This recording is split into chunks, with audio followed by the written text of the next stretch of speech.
отношении обязательств, общих обязательств по международному праву, обязательств торговли.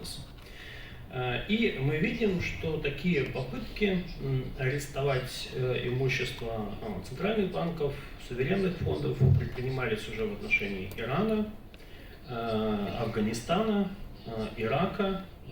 Российский пример здесь очень красочен, да, абсолютно беспрецедентное. Мы видим вмешательство в суверенные активы. Вот. Третий тревожный звонок, который мне здесь представляется, это так называемые акты, Global Magnitsky Act, да, то есть даже не знаю, как на русский лучше перевести, эти законодательства о защите прав человека по модели закона Магнитского, тоже американское изобретение, когда объявляются государственные должностные лица нарушителями прав человека со всеми вытекающими тоже отсюда последствиями, замораживаются их активы, воспрепятствуется им въезд, транзит и так далее. Это делается, конечно, без всякой какой-либо там судебной процедуры, процессуальных гарантий, без учета властных полномочий, в которых эти должностные лица выступают. Это вот еще один звонок.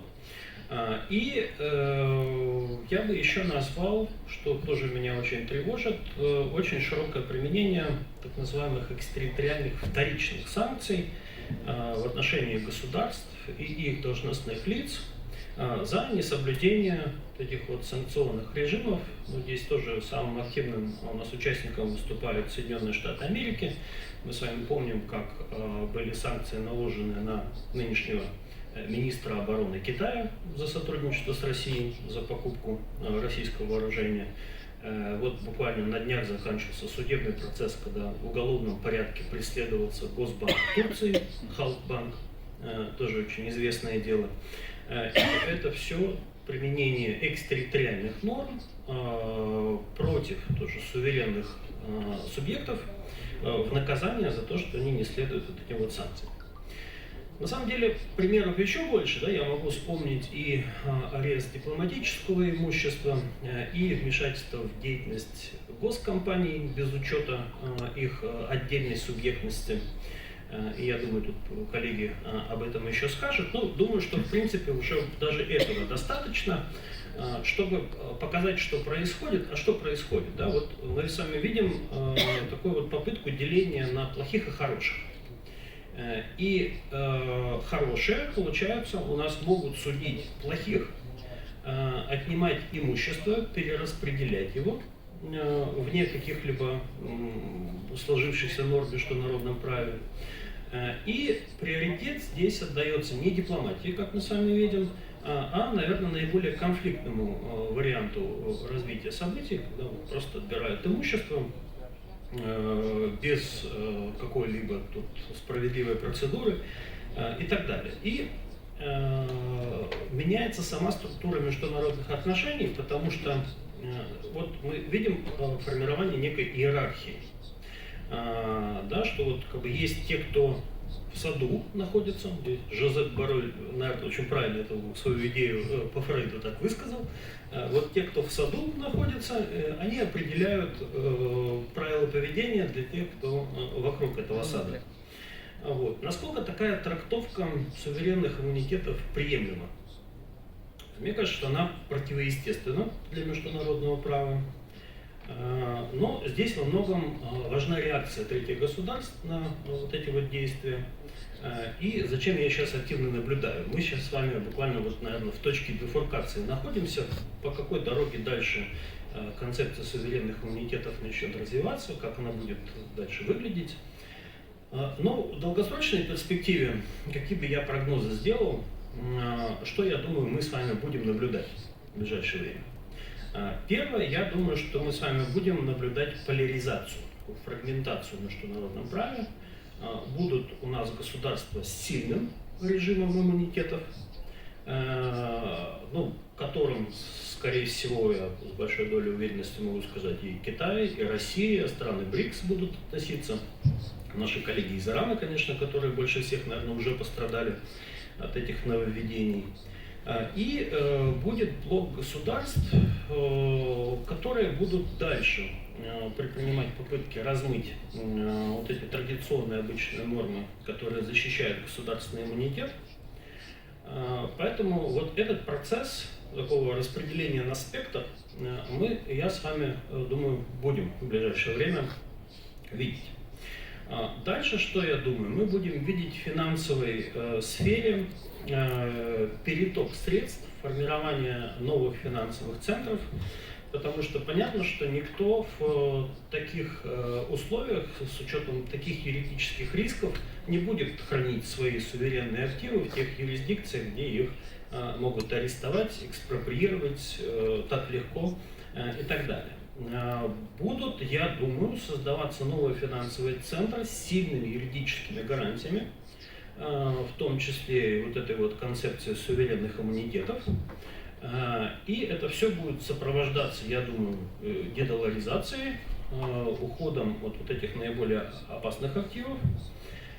И третий вывод, который я бы здесь сделал, я думаю, мы сами увидим и формализацию этих отношений в правовом измерении. Я ожидаю, что будут разрабатываться новые конвенции региональные, может быть, под эгидой БРИКС, ШОС, которые как раз будут подтверждать вот эти вот концепции, выработанные в Конвенции ООН 2004 года, сильную, уверенную защиту государственных иммунитетов, уважительное отношение к суверенным активам.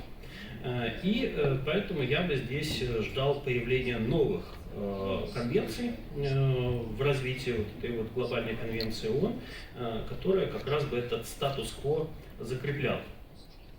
Ну и в целом я бы сказал, что это достаточно тревожное время, турбулентное для международного права, для концепции суверенных иммунитетов, потому что мы с вами видим, что мир свернул не в сторону дипломатии, это, в общем-то, дестабилизация международных отношений, это очень чувствительная тема, и вот этими шагами, приклеиванием ярлыков, я думаю, результат как раз будет обратный, искомому. Здесь мы будем повышение конфликтности наблюдать и ухода от уже старых проверенных решений, к которым мы всем привыкли. Вот это моя боль, с которой я хотел со всеми поделиться, за что я очень переживаю. И вот давайте наблюдать, что будет. Спасибо. Спасибо большое. А можно короткий вопрос задать на правах модератора? Но, насколько я понимаю, ведь концепция суверенных иммунитетов, она ей уже много лет, много сотен лет. Изначально она была в таком явочном порядке. То есть, если ты не хочешь, чтобы твое забрали за границей, то ты береги заграничное у себя. Наверное, это еще с средних веков, мне кажется, это было. Вот. Ну и потом уже выросли все эти сложные юридические концепции, конвенции и так далее. Ваше мнение, что сейчас даже вот это вот простое такое экономическое соображение уже не работает, то есть, в принципе, все равно, что твое заберут, тебе лучше хочется забрать чужое у себя. То есть, работают эти системы экономических держит противовесов, либо уже даже это не работает, и на этой надежды нет. Ну, это на уровне ощущений, наверное. Принцип взаимности, он очень важен, и он постоянно звучит и в национальном законодательстве, мы знаем, и наш закон из принципа взаимности исходит, китайский закон тоже из принципа взаимности исходит. Но это все работает, когда мы говорим про горизонтальную систему международных отношений. Когда есть иерархия, когда есть сильный и слабый, эта взаимность, она уходит на второй план. Поэтому, к сожалению, даже это сейчас сдерживающим фактором не является. Хотя, мне кажется, конечно, отвечать по принципу взаимности нужно, и это правильно, это естественно, да, но вот, к сожалению, не всегда это срабатывает. Спасибо большое за строгое соблюдение регламента. Все-таки чувствуется богатый педагогический, академический опыт. Вот, следующим я хотел предоставить слово. Я обещал, что у нас в первой части будут выступать ученые, которые, в общем, обозначат саму сферу той проблемы, о которой мы будем говорить. И поэтому я с большим удовольствием хотел предоставить слово господину Хади Азари, доценту кафедры международного права факультета права и политических наук университета имени Хорезми.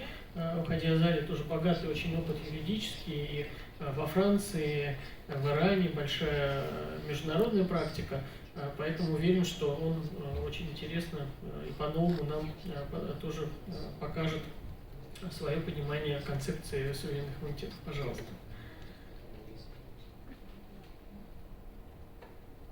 Okay, thank you, Mr. President, I should say. President, allow me, before starting my presentation, to express my joy and pleasure participating in this very prestigious forum in this wonderful city of St. Petersburg. In the presence of these wonderful people who are very enthusiastic with international law and the challenges that it's experiencing, especially in the matter of state immunity. I will talk about the recent judgment of International Court of Justice in the case of certain Iranian assets. In its very important judgment of March 13, 2023, the ICJ has greatly contributed to the development of international law of state immunity in two ways. First, it set out the test that one should apply to determine the sovereign or non-sovereign nature of the activity of a state or its properties. Second, by declaring that the US measures removing the immunity of bank mergers and violating the protection of other entities are contrary to international law. Let's recall very briefly the factual background of the case at hand. It was instituted on 14 June 2016 by Iran against the United States of America with regard to the dispute concerning violation by the United States of the Treaty of Amity, Economic Relations, and Consular Rights, which was signed by two states in Tehran on 1955.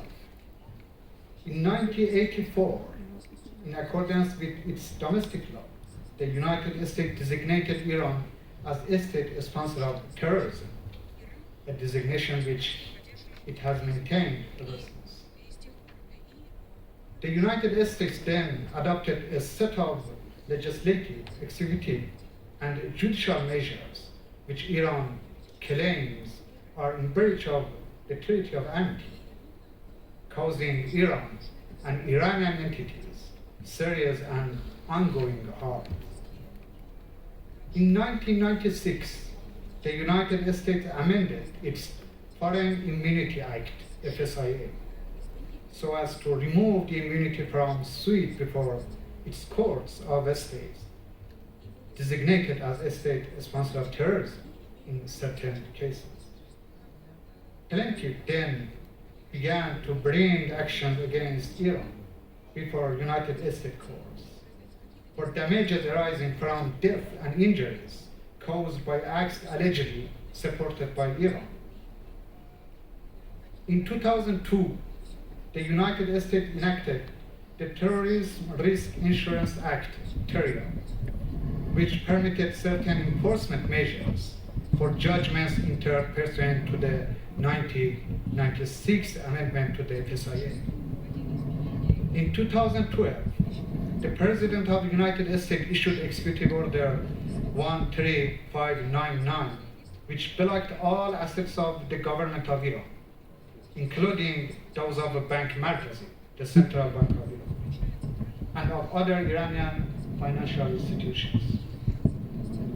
Following the legislative and executive measure taken by the United States, many default judgment and substantial damages judgment have been entered by United States courts against the state of Iran, and in some cases, against Iranian state-owned entities.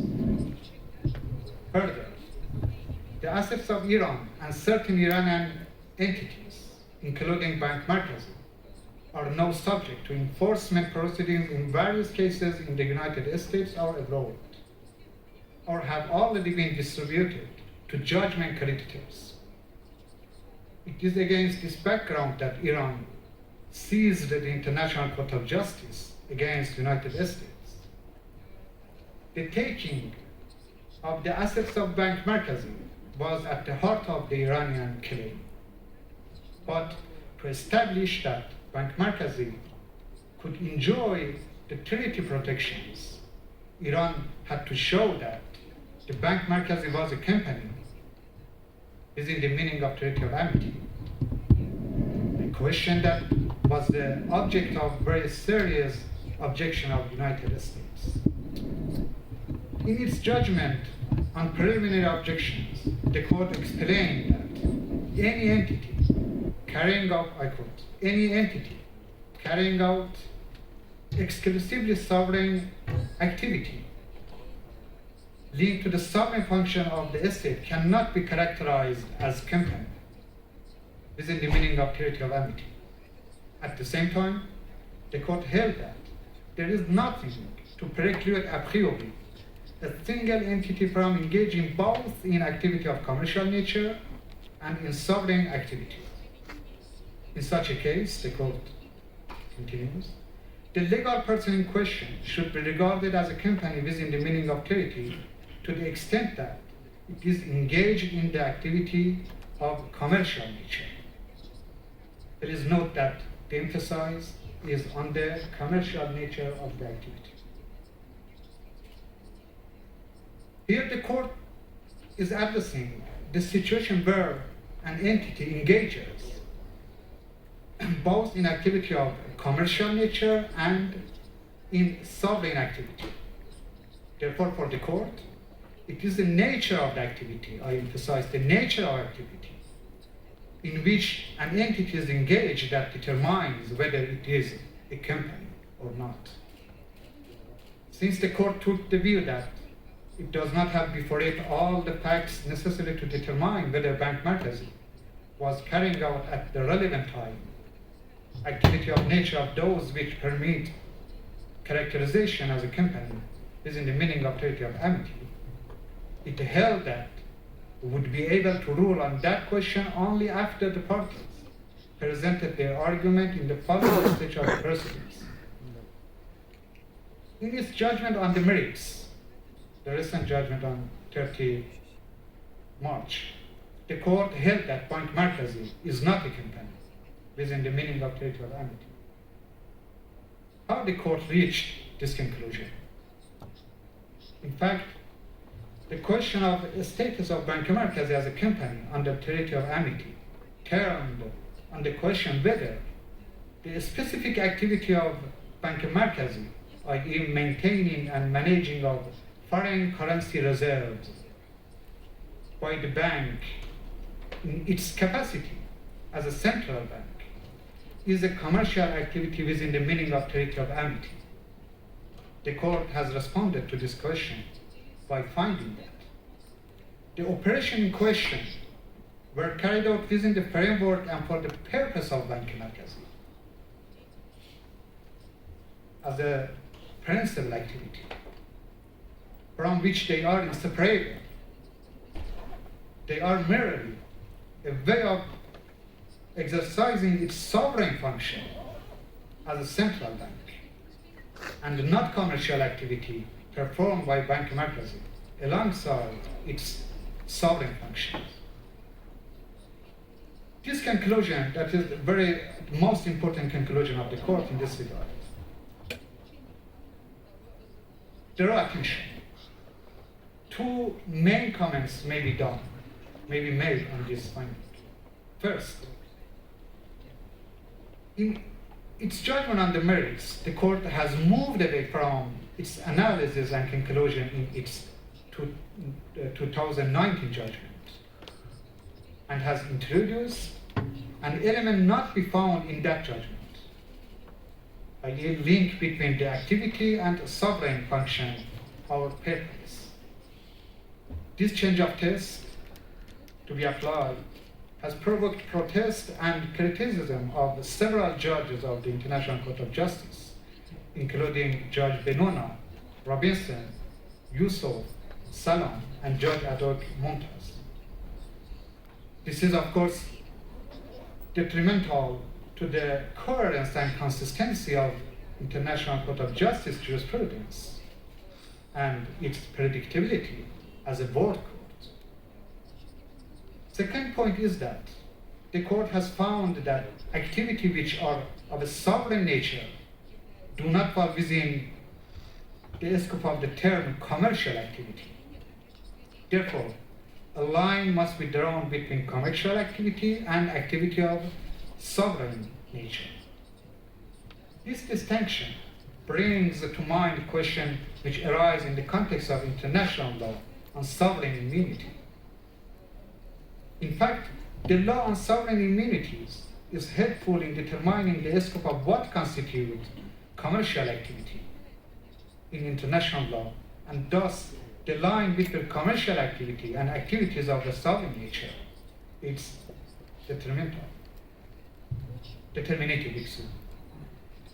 Even if the court strongly suggests that it is not required to ascertain whether the entity in question could claim immunity from jurisdiction or enforcement under customary international law, and that the rules on sovereign immunity and those laid down by the Treaty of Amity concerning the treatment of companies are two distinct set of rules. But this affirmation did not preclude the court, as Judge Nolte explained, from taking any relevant rules of international law applicable in relation between the parties into account when interpreting a rule under the Treaty of Amity. Such relevant rules of international law includes the customary rules on sovereign immunity.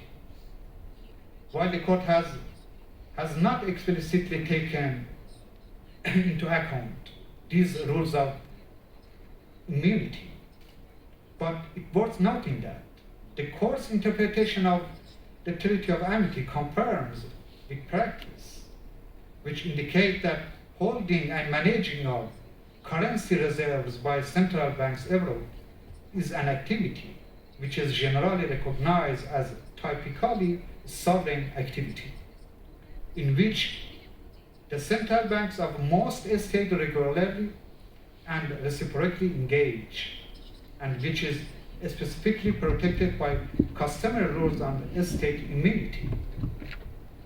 The confirmation of this interpretation we can find in UN Convention on the Immunity of States, 2004. 1 minute. Okay. To reach this conclusion, that transactions performed by Bank Markazi are part of usual activity of central bank and they are commercial, the court actually heard that the position of Bank Markazi before United States tribunals when they claim that they are sovereign nature are correct. In other words, the court dismissed Bank Markazi claim before International Court of Justice, but it approved the Bank Markazi position in United States of America when it says that the position of Bank Markazi before US tribunals was the correct one. Let me conclude, Mr. President, with this affirmation that regarding other entities, the ICJ confirms that United States violated its obligation under international law. And it's the first time that the ICJ ruled on the question of international sanctions. And saying that United States measures are against Treaty of Amity, the court confirms that unilateral sanctions should be assessed in light of international obligation of states. Thank you for your attention. Thank you very much. I see, Mr. Azari, you have great experience in international courts to address me the president. So now I will also will try to ask you a question. So as my learned friend, I would say. So as my learned friend.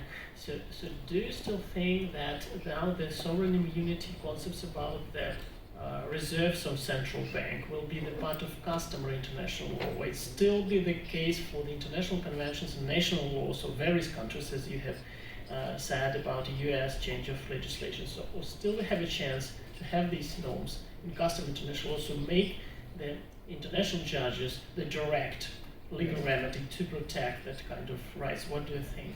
Yes, it's a very interesting and important question. I think that actually the court very expressly and even directly says that bank markazi activity, including the reserve, as far as it concerns the reserve of bank markazi, is of sovereign nature and should enjoy immunity of states in international law, and it's something that we can find it very clearly, and it's the very. I think that the most important part of the judgment of the court regarding this case. And as I said in my presentation, it's always also expression of the rules that actually is set down in the UN Convention 2004 on the state immunity. Thank you very much. Теперь, в общем, когда ученые нам определили сферу нашей работы, я бы хотел предоставить слово представителю бизнеса. Как раз в общем, мы с Михаилом здесь являемся скорее потерпевшими в каком-то смысле от концепции суверенных иммунитетов, которую мы изучали раньше в университете, думали, что она никогда в жизни не пригодится, но жизнь, сказалось, по-другому повернулась. Вот поэтому я хотел с удовольствием предоставить слово Михаилу Вячеславовичу Демину, советнику председателя по правовым вопросам ВЭБ.РФ, для того, чтобы обозначить некоторые такие прикладные вопросы применения этой концепции. Пожалуйста. Да, Михаил Гальперин, спасибо большое за представление. Как известно, человек предполагает, Бог располагает, поэтому никогда не знаешь, как и в какой ипостаси столкнешься с вопросами, в том числе, например, суверенных иммунитетов. ВЭБ как довольно специфический субъект. Вот вы меня как бы представили как, наверное, как представителя бизнеса.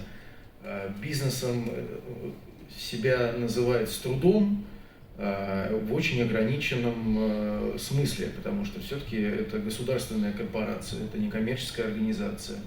И в этом смысле наш статус, скажем, он добавляет красок в нашу жизнь, в международно-судебную, вот, в том числе вот в контексте вопросов суверенитетов. Так, мы сталкивались по обе стороны баррикад с этой концепцией, один раз в качестве ответчика в рамках небезызвестного дела библиотеки Шнейрсона, когда ВЭБ получил запрос на раскрытие информации с Саппино в окружном суде города Нью-Йорка, где суд, собственно, постановил, что мы обязаны раскрыть все наши взаимоотношения с Российской Федерацией с очевидной и понятной целью дальнейшей истцов, так сказать, проткнуть, найдя, если, да, как бы это корпоративный вуаль, и далее, так сказать, обращать взыскание по обязательствам, установленным против Российской Федерации, значит, на имущество Внешэкономбанка.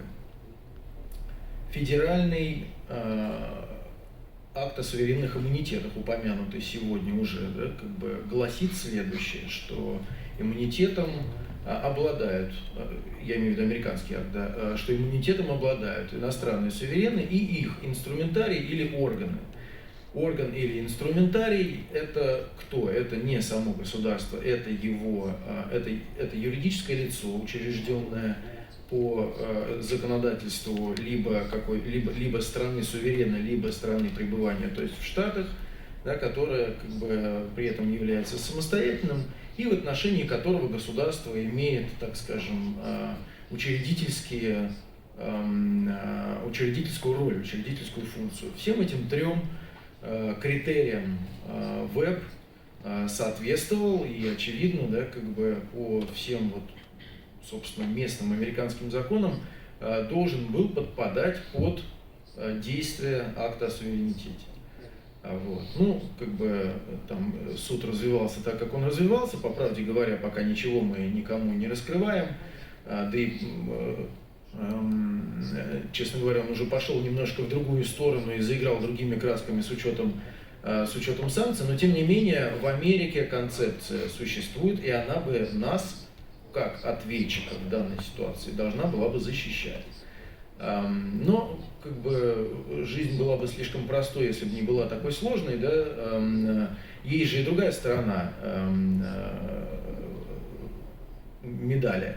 И вот ВЭБ является истцом против государства Украины в связи с экспроприацией наших инвестиций на территории Украины в виде Инвестбанка. И в рамках этого инвестор-арбитража мы получили промежуточное решение и, следовательно, денежное требование против государства Украины. И там уже нам пришлось доказывать, ну, во-первых, да, как бы нам пришлось доказывать, что мы являемся инвестором по смыслу инвестиционного соглашения, а никаким не суверенным. Очевидно, Украина настаивала на том, что мы являемся сувереном и никаким не инвестором. И риски как бы вот такого развития инвестор-арбитража мы понимали тогда, когда мы заявляли концепцию суверенитетов в Нью-Йорке. Пришлось, скажем так, их предупреждать, как-то с ними работать, справились, инвесторам нас признали, ну и дальше мы, скажем так, занимались тем, чтобы взыскивать имущество Украины по всему миру, его пытаться арестовывать и обращать взыскание на зарубежное имущество, принадлежащее государству Украины, по всему миру. К чему я это? Не пришлось ли нам здесь доказывать взаимоисключающие вещи? Моя мысль в том, что нет, не пришлось. Потому что тогда, когда как бы, лицо является, как бы, выполняет свои функции, да, как бы, или просто существует как некая часть от государственная, да, как бы государством учрежденная, созданная, выполняющая какую-то роль, и просто по факту своего существования сталкивается с каким-то судебным преследованием, то да, здесь должен быть суверенный иммунитет. Равный не должен судить равного и его, так скажем, как бы производные. Там, где государство подписывает инвестиционные соглашения, там, где, как, например, ВЭБ, да, как бы участвует в некой такой инвестиционной, международной инвестиционной деятельности, приобретая, например, акции зарубежного банка, как оппортунистическую инвестицию, надеясь как бы развивать это как бизнес, там как бы это лицо должно стоять под защитой инвестиционных соглашений. Да? И государство, которое подписало инвестиционное соглашение, оно должно предоставлять такую защиту, ограничивая самостоятельно, да, как бы свой собственный суверенный иммунитет. И практика, подтверждающая такой подход, она существует. И, кстати говоря, в Америке и неоднократно суды принимали решения, из которых следовало, что суверенный иммунитет от государственных образований и защита инвестиционных прав, они друг другу не просто не противоречат, они друг друга дополняют. Более того, суверенный иммунитет это стандарт доказывания один, а альтер-эго, например, да, как бы государственный, это стандарт доказывания гораздо более высокий. И не всякий суверенный, как бы, не всякое лицо, которое должно подпадать под защиту суверенного иммунитета, является альтер-эгом того государства, которое его создало. То есть, если ты как бы суверен, это не означает, что ты еще, собственно, само государство. Вот совсем не означает. И практика это подтверждающая есть. Словом, концепция такая, она как бы интересная, сложная. Здесь есть совершенно точно вот поле между наличием иммунитетов, которые должны существовать, да, и необходимостью защищать инвестиционные права. Ну вот такая вот практика, такой вот у нас был довольно интересный, на мой взгляд, кейс. Спасибо большое, Михаил, за очень интересное выступление. Ну, у меня вопрос. Не знаю, использовали вы это или нет, но, во всяком случае, то, что вы говорите, что во многом пришлось рассказывать, видимо, американскому суде про статус государственной корпорации в России. Недавно, не так давно тоже был кейс, связанный, например, с попыткой наложения взыскания в Голландии на имущество в ГУПа по части так называемых лодочных брендов. То есть там вообще-то вопрос о статусе российских компаний, госкорпораций, чем ГУП отличается от просто акционерного общества и так далее, он встает в иностранных судах, и я думаю, что это то, о чем говорили коллеги про статус национального банка и так далее.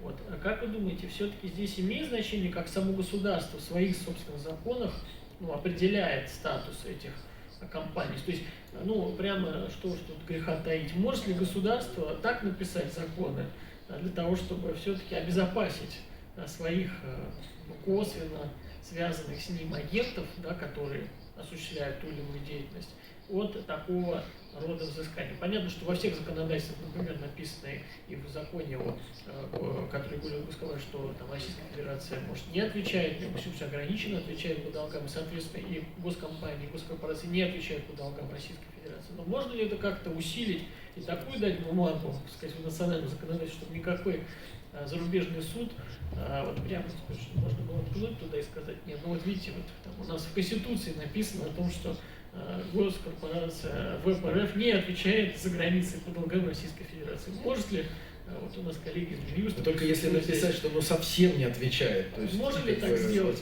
Это все-таки есть ли такой рецепт, как вы думаете? Я, Михаил Юрьевич, скажу, наверное, я не ученый и не законотворец, и, наверное, не моя роль была бы сказать, что тут конкретно еще можно написать, как, скажем, просто юрист, который работает в банке, до этого работал когда-то еще в ГУПе, госзагрансобственности, и тоже сталкивался с подобного рода вещами. Но, честно, лично мое мнение, как практикующего юриста, не знаю, что им еще там надо написать, серьезно.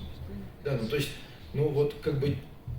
черным по белому, на русском 25 раз на разные языки всем перевели, что, например, в ГУП является коммерческой организацией, где имуществом обладает, хотя и на праве хозяйственного ведения, но не отвечает этим имуществом по долгам Российской Федерации. Российская Федерация не отвечает по долгам учрежденного им ГУПа. Госкорпорация, закон сделали, и не один, написано, что имущество госкорпорации принадлежит госкорпорации на праве собственности. Что еще нужно написать людям? То есть, мы уже уходим в неправовую сферу, то есть мы можем смотреть сейчас на юридическом форуме, обсуждать, как написаны законы, достаточно ли ясно они написаны, нет ли каких-то внутренних противоречий, где есть разница между разными концепциями, правоприменение в последнее время, я не знаю, насколько последние 25 лет можно назвать последним, уж давно, оно, действительно тенденциозное. Здесь надо, видимо, менять что-то уж другое, потому что, часто я и сам, знаете, тоже, как не хуже вас, вспоминаю себе про профессора Преображенского, и хочется бумажку, чтобы броня, но уже не знаешь, что придумать. Тут уже какие-то другие должны быть, видимо, механизмы. И правильный был ваш вопрос тоже, то есть, когда люди вообще вспомнят, что не только равный не имеет власти над равным, что является, собственно, источником концепции иммунитета суверенного, но еще и действительно, если ты не бережешь чужое, как ты можешь рассчитывать на то, что будут беречь твое? Но все это в реальность воплотится только тогда, когда опять люди, невозможно, конечно, не уходить в эти рассуждения, когда страны, наверное, вспомнят, что они равны по своей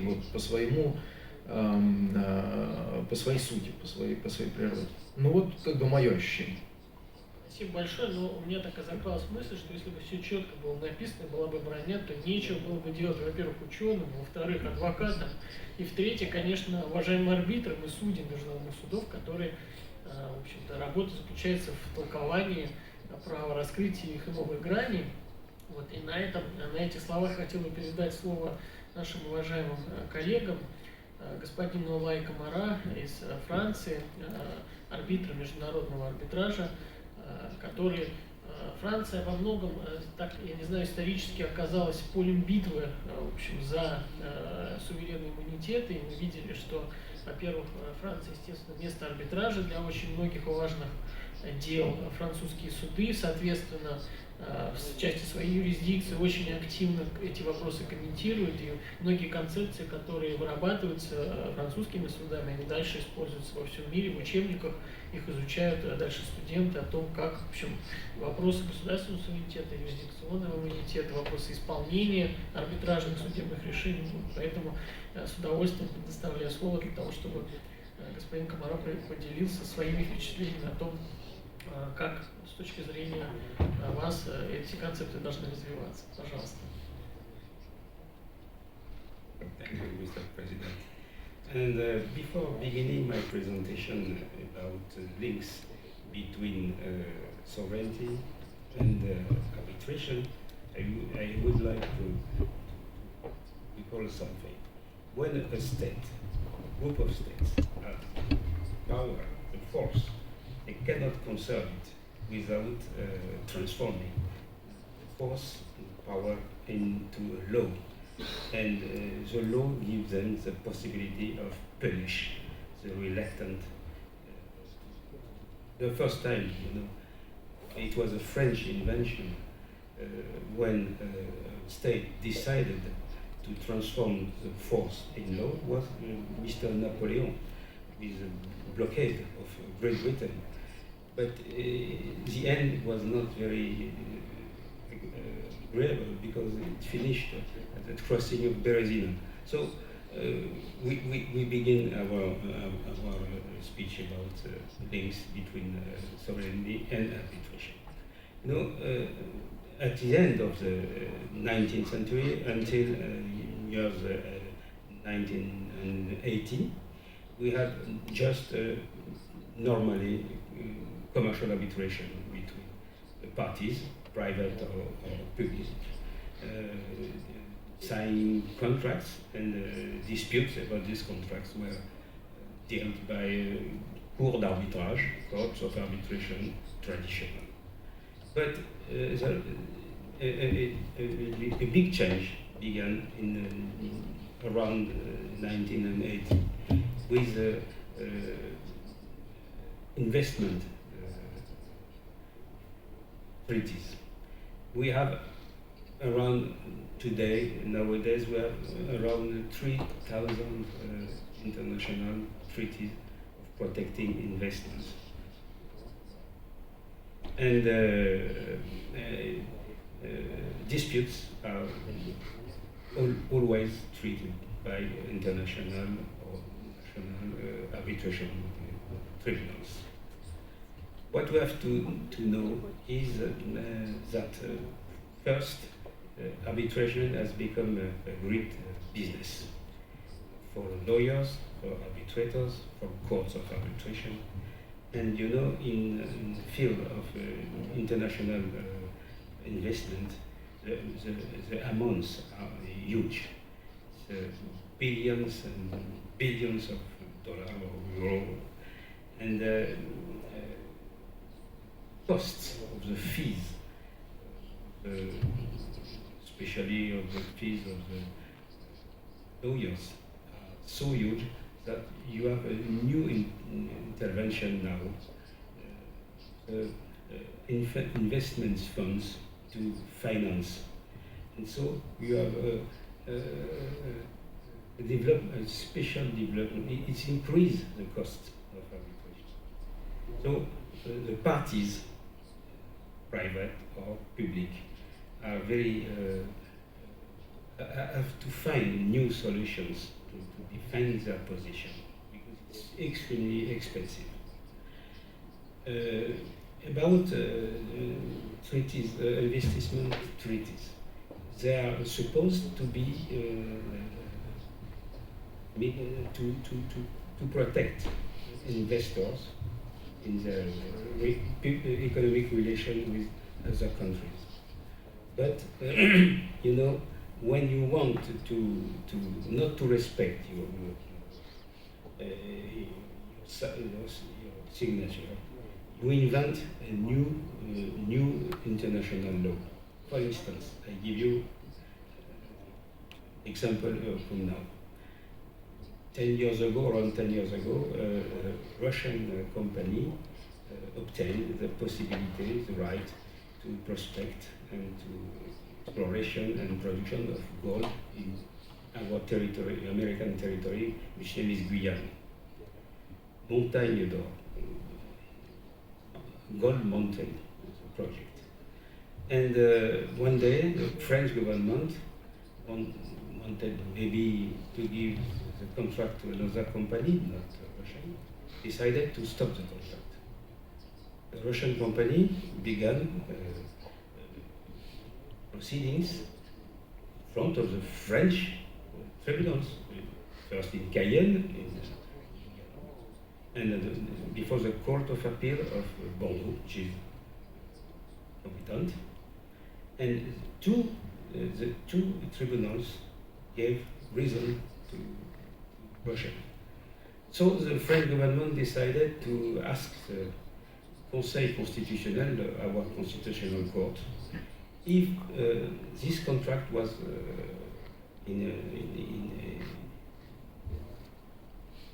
compatible with the law of environment. And our Conseil constitutionnel said no. So you can breach the contract freely, because what is the possibility for the Russian company to fight against this? To go in international arbitration. My wife, judge, will explain you how it is impossible to fight against, to apply an award, arbitral award in France, because we have a new legislation permitting not to apply. It was first in favor of Russia, because this legislation was taken in 2015, not to seize the assets of Russia after the case Yukos. You know, when the first award decided to condemn Russia to pay 50 billions of US dollars, company, so-called British company,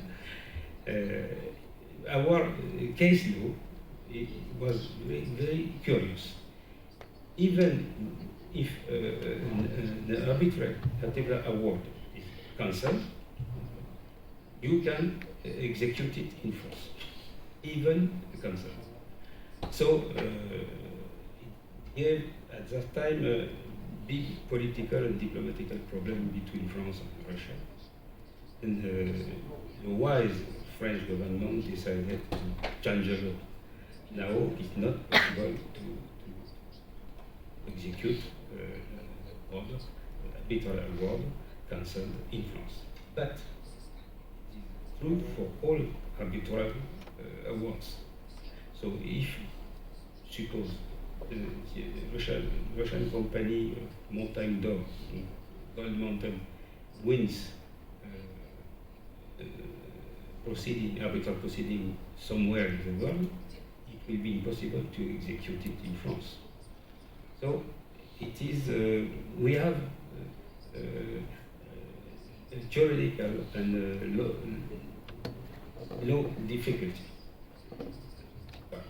So my wife will explain you exactly the case law in France, according with the legislation in France. Thank you very much, Mr. Kononov, for this very also practical dimension of how the interaction of arbitration and sovereignty here. But I also would, if I may, like to ask you the question from your arbitrator side, maybe soon, because you can have two strategies, for example, as a state company, whatever. So if you have some case against you and somebody will try to take your assets on the debt of your state, So you can just, say, go to your Minister of Foreign Affairs and say, please send the letter to that country and say that's, not applicable, not suitable, so you shouldn't do that. And that's also make more diplomatic ways of solving problem, because you'll say, for sure, I have no any relation to the state. That's absolutely absurd things. You don't have any, a chance to go there and spend money for lawyers to prove that, because that's absolutely clear. That's the thing. Or you think that you should go the second way, as we see, you still should go, spend millions on the lawyers, and then you have a chance to do it by yourself. So go and use legal ways of proving things in that proceeding. So what way is better, diplomatic, or still go and have your legal proceedings and participate there? So to make it simple, is it wise not to appear in this kind of arbitration, not to appear at all, just send a diplomatic note and say that's clear? Or you think it's still not clear? So if you should go, as our colleagues do from ВЭБ.РФ, and go spend millions on lawyers and spend years and try to prove that in the courts. So it's not still clear. So you should take what is your advice, I would say?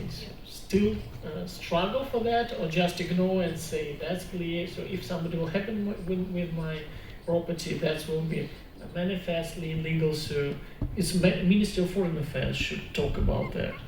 What do you think? The question is difficult, but I try to answer. I think you have no chance before arbitral jurisdictions, and no chance before the national domestic jurisdiction.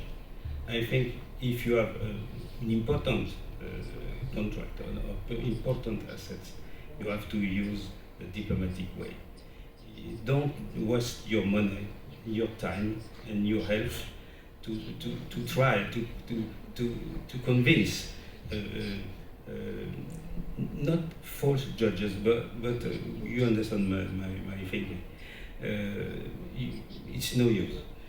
Best thing to do is to through a good negotiation or mediation, you can organize a mediation, discuss with the real government, which is behind contractor, co-contractor, to obtain something. And now I think we are still in forced relations.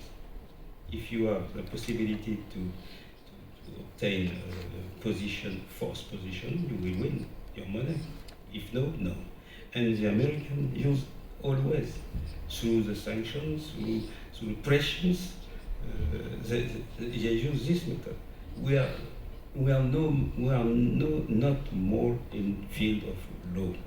We are in field of force, close with law. It's a window dressing, just a window dressing. But don't waste your money, nor your health. Thank you so much for this very answer. Правда, господин Камара это ударил сейчас по нашим практически юридическим бюджетам примерно всех крупных компаний в мире, которые все-таки продолжают тратить силы, время и деньги на эти процессы, и, наверное, будут продолжать это делать. Но действительно здесь очень важно понимать, что это получается, когда бизнес приходит и говорит, что юристы, теперь это ваша проблема, что это все-таки остается и проблемы и бизнесменов, и политиков, и дипломатов, и так далее. То есть это большая и арбитраж, и суды, это только лишь один из элементов защиты интересов компании, и государства в этой части. Спасибо большое. Вот я хотел уже для такого заключительного обобщающего доклада предоставить слово госпоже Франсуазе Камара-Рибетт. Я видел, что Франсуаза, в общем, записала все, о чем мы говорили, и уверен, сейчас уже вынесет свой вердикт, поскольку она является дуаеном почетной палаты Кассационного суда и уже, так сказать, ответит во многом, мне кажется, на все те вопросы, которые сегодня были поставлены. Пожалуйста, Франсуаза.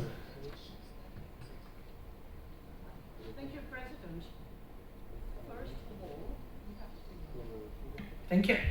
First of all, I must tell you we are very happy to be with you together today, because we were in the first forum in 2012, which was by the Hermitage.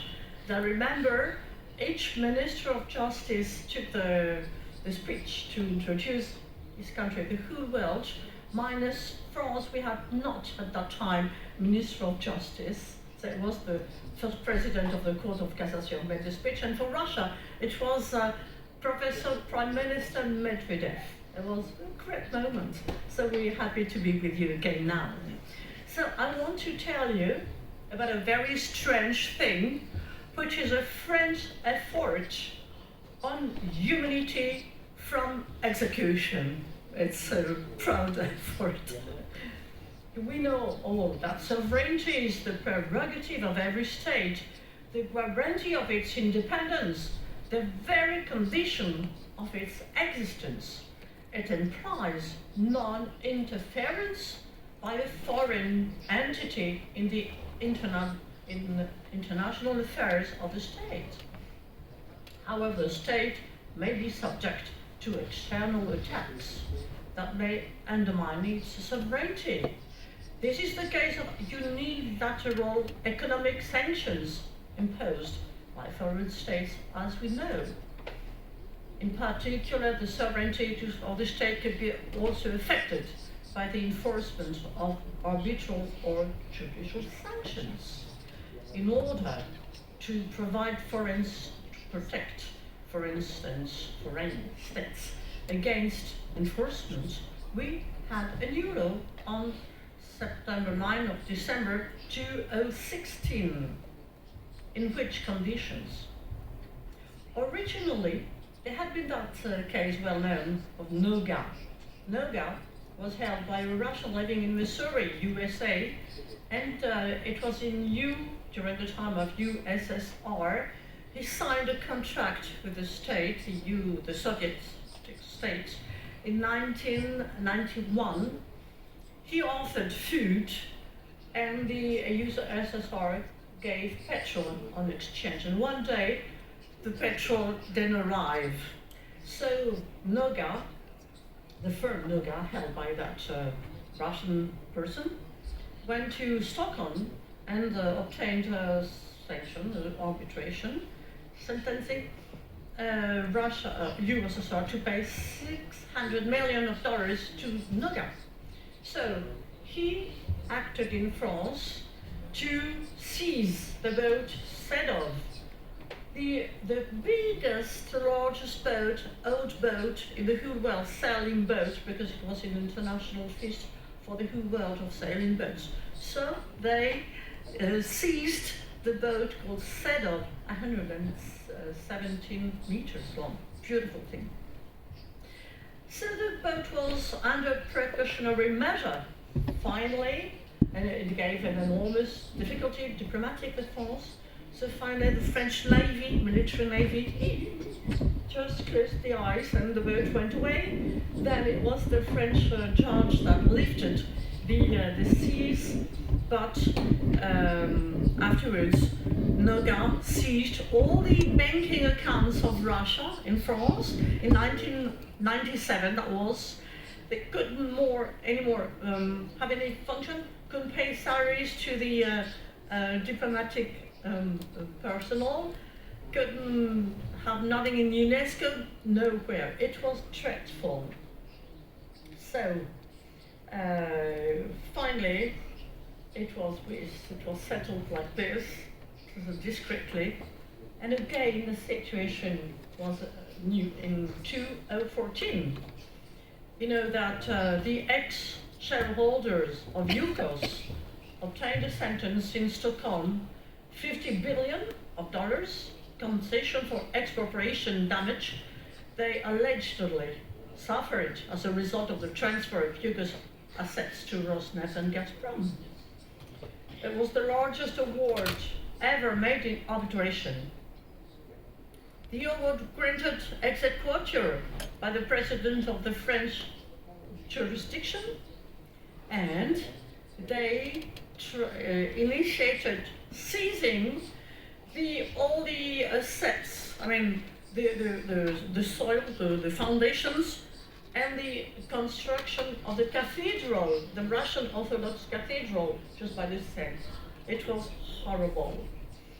Then the decision of the Swedish court was annulled by the tribunal in Stockholm, but the Court of Appeal reestablished the sanction of the $50 billion, and actually there is a recourse in front of the Supreme Court in Sweden, so we don't know the future of that.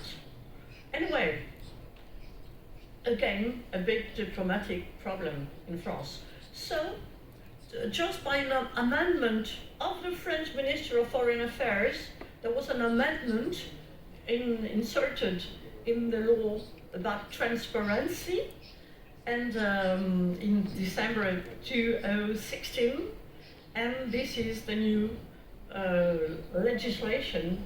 Everyone said it was a pro-Russia legislation, but it is good for all the countries of the world. And nowadays, it has become very difficult for a foreign state to be seized, to be executed in France. Why? First of all, when you want to seize the property of a foreign state, you have to ask the authorization of the judge first. Second, the authorization can only be given if one of these conditions is fulfilled. First, the state concerned has explicitly consented to the application of such a measure, seizing. Do you remember that in the case of Noga, in the contract signed in 1991, the Soviet state had already renounced to its immunity. So now, if we want to seize a foreign state, it has to have written in the initial contract, he renounced by advance to his immunity. I don't know if many countries will sign that. Or maybe if the contract is important, maybe. Second condition possible, not additional, alternative. Second condition, the states, that as well seems very unlikable to be settled. The state has reserved or appropriated the property in question for the satisfaction of the claim, which is would be the subject of the proceedings. Possible, you can imagine what you want on earth. Third condition, the property in question is specifically used or intended not to be used by the state other than for non-commercial. I mean, it has to be a commercial property of a state. It is quite difficult to prove the state has a commercial property, and expressly the law accepts out of seizure property or bank accounts for the diplomatic mission, consular posts, special missions, missions to international organizations, delegation to national organization, conference and law. Second, military character.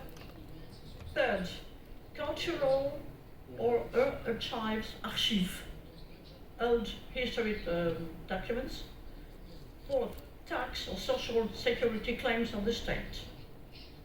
That's all. So you can be sure they will, you can be sure it will be very difficult to deprive the state of its property in France.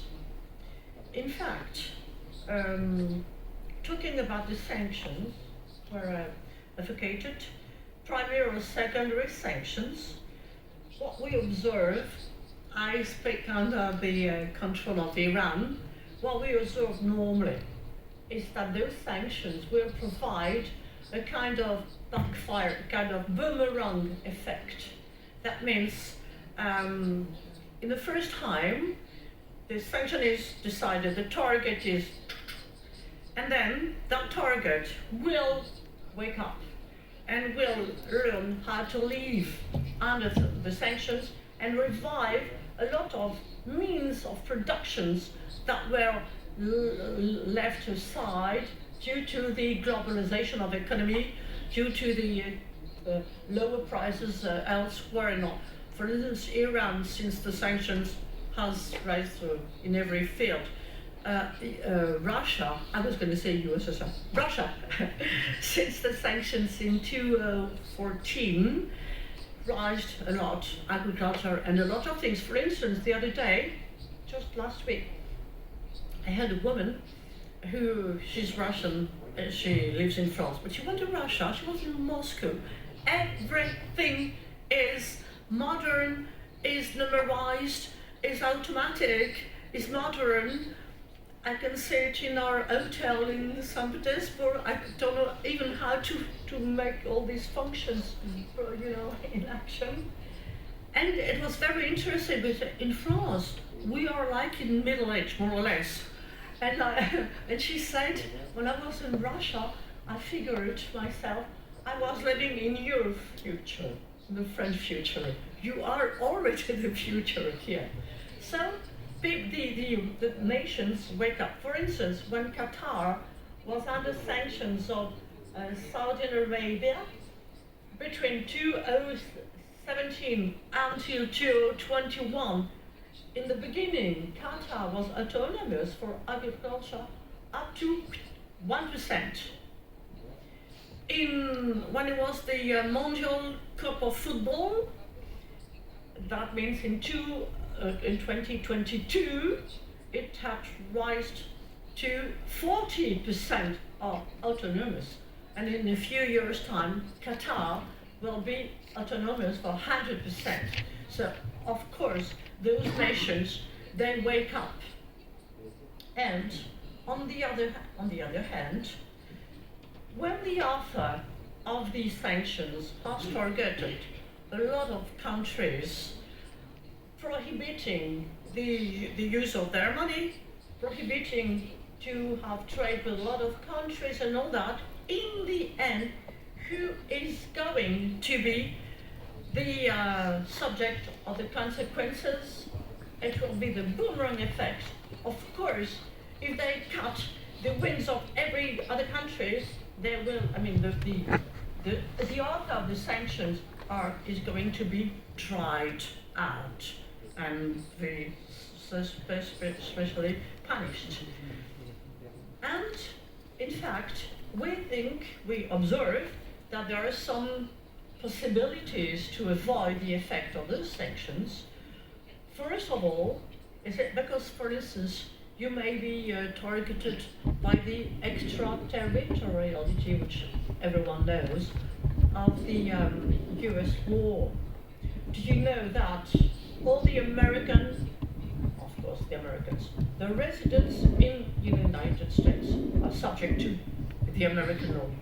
All the persons who are American because they were born in America for 1 hour or 2 hours or 1 day, it was very much a fashion in France for the parents to fly there, go to the United States, and have the baby born in the States so he could have easily the green card or the American nationality later on. And afterwards, those persons, for instance, they're French or from other countries, they do not even know they are American. But since 2014, America woke up and said, but you are all Americans. So in France, we have people who did not know they were Americans, and they are under the fiscal tax and the law of America. And we have no convention of non-double taxation, not for everything, between France and America, so they have to pay taxes to France and to America. And the extraterritoriality of that law applies as well to all those who, states or firms or whatever it is, who use the money of the United States, I mentioned dollar, or the numerical digital system, like Google or whatever it is. Only if you use that, you are subject to extraterritorial American law. So, in France, can you fancy that we have a law against extraterritorial US law since 1968? It's very ancient. And the European Union has a règlement since 1996. I can tell you those texts, those laws are purely useless because the only way to apply them is that they forbid the target sentenced by the American law to execute the American punishment. So, you are protected in Europe, all right, you're allowed, you have the interdiction, the forbidding to apply, to execute the American sanction.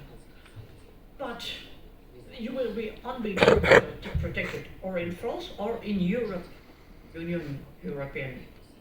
But you're not protected in the rest of the world. And in addition, in the States, finally, you will not be for the execution of those sentences, punishments, you will not be subject to the control of jurisdictions. It is the administration that acts. And they threaten that if you do not execute, well then, you will be out of all the American ways of trading in the world. And even if so we say the enterprises, they are between the hammer and the enclume, because they can, and finally they will execute for more or less. And in France we have, for the first time since 1996, there has been the first judgment of the European Union Court of Justice in December 2021. It was a French society firm that cut a contract with Iran. It was sentenced to do it by the Americans, but it was forbidden for the French to execute it. So the European Union, the International Court, has been seized and said, well, we have to see. Of course, it's difficult to execute, but it's difficult not to execute. It will be casuistic. It will be case by case. Well, the answer was no answer. After more than 20 years, 25 years of waiting for a decision, there is finally no decision. So this is the active. So, what are the means to protect against that? First of all, you must not, I think countries could not use the American money. Yes or no? You know that there is a worldwide movement called de-dollarization. That means you do not use any more dollar. And what is dollar? Did you know that a certain Sunday, 15th of August, 1971, all of a sudden, on the American TV, Nixon decided that Bretton Woods, the system of Bretton Woods, which was on duty since the end of Second World War, that meant you could change dollars against gold, always, in the whole world. Since 1971, it is not anymore the system. That means the dollar has no guarantee, is not guaranteed by gold. So what is dollar? Kind of Bitcoin, yes? Kind of artificial money. Well, it is the reality. And we know there is that movement worldwide of de-dollarization. People, since the beginning of 2023, there are already 50 countries trading without dollars, trading in yuan. And some are trading, Russia trades in rubles, ruble. So, the world is going to wake up and organize different things, of course. Especially, as you know that, in New York, I think there is a lightning, and each second the debt, the American debt changes its worth. We are now at 30,000 of billion dollars. That means 30, and after the 30 you have 12 zeros. This is the debt of America, partly held by China in a way, you know. Yeah, the world is very strange nowadays. Well, everyone is like this, but we have to wake up. So, dollarization is one way. And then, what could be done as well, it is on construction as well, naturally. It is a numerical, a digital, I don't know how you say, system like Google, not American. We have a French one, Quant. There are some European system rising of like Google, because Google is very, very, very useful. It's fantastic. I mean, everyone Googleizes someone to know who someone is, to have an answer about what happened 5 centuries or 3 millenniums ago. Immediately you have the answer, the response. So we have to have, well, I mean, if the people want, if the countries want, to have autonomous systems. And the last thing is the Cloud Act in 2014 in the States. That is, you know, the American proceeding, when administration starts it, like if it is a judicial trial, the first step is discovery. You ever heard of it? You have to produce every document. Normally, you will produce 50,000 documents or whatever it is. It's unbelievable. And the Cloud Act in 2014 decided that Americans, administration or judges, no, this is the judges, judges, they can ask the cloud without informing the target or the sanction. They can ask everything which is stored in the cloud. So we know some countries are creating clouds, autonomous, so that I don't consider there will not be accessible, the clouds autonomous, but at least they could not be invocated as being an American system. There is no foreign cloud act so far. The cloud, there are 2 clouds, Chinese, and about 10 clouds, American. Well, you may think it could be useful to have, autonomous clouds as well. And I'm talking of a future of which I do not understand one word. I've never sent anything of a cloud or something, but I know it exists. That's what I had to tell you. So thank you very much for this emotional but very, I would say, also clear message about how we can do that. But